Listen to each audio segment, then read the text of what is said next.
Great, thanks a lot. New this morning, Special Counsel Robert Mueller's report on the Russia investigation reportedly set to wrap up soon. That nearly two-year probe into Russia's involvement in the 2016 presidential election may be released next week. Sources say Attorney General William Barr is set to make that announcement. The report will likely answer the question, was there cooperation, conspiracy, and collusion between Russia and the Trump campaign? Sources say once the confidential deal is done, Barr will give Congress a report. It would seem that he is not going to take a bullet for Donald Trump to save Donald Trump's reputation. And I can't imagine he's not going to play this thing pretty straight.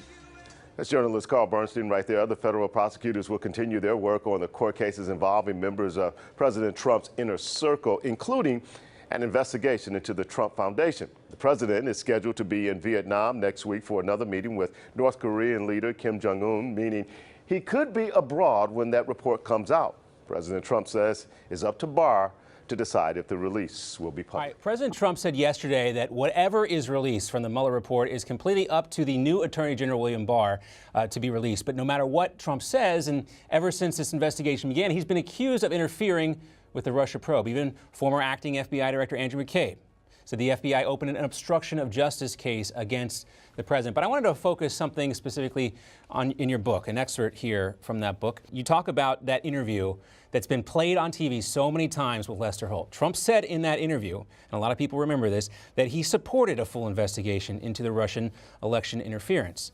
And this is your quote here. In other words, in confusing fashion, Trump was saying that rather than trying to end the FBI's Russia investigation, he recognized that by firing Comey, he may have prolonged it. Quote, the media largely ignored those statements, nor in all the endless stories about the Russia investigation did the media point out that Trump never asked anyone to stop the investigation. It was a point that Comey, Rosenstein, and Sessions all confirmed. Why do you think that aspect of Donald Trump's interview with Lester Holt is often glossed over? Well, not only often, but actually by McCabe himself. McCabe cited in his book as the main reason why he opened a counterintelligence investigation of Trump, Trump's statement to Lester Holt, in which he said, I fired Comey and I thought about the Russia thing. But then he went on to say what you just quoted. He went on to say, I recognize that by firing him, I actually am probably prolonging the investigation. And that material, which was only on the online version, was ignored not only by the media, but by McCabe. And so McCabe is covering up dishonestly what totally contradicts his rationale for opening the investigation.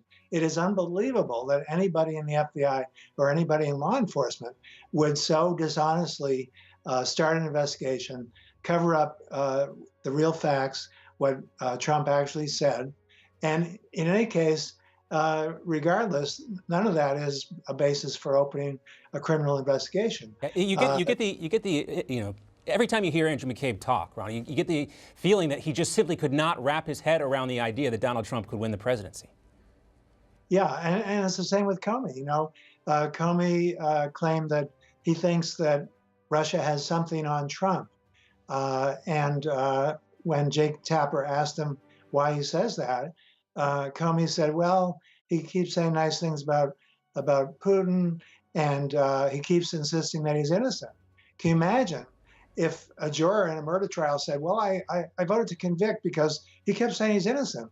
And of course, Comey ignored the fact that Trump has actually taken at least 12 actions against Putin, against Russia, regardless of what he says about him.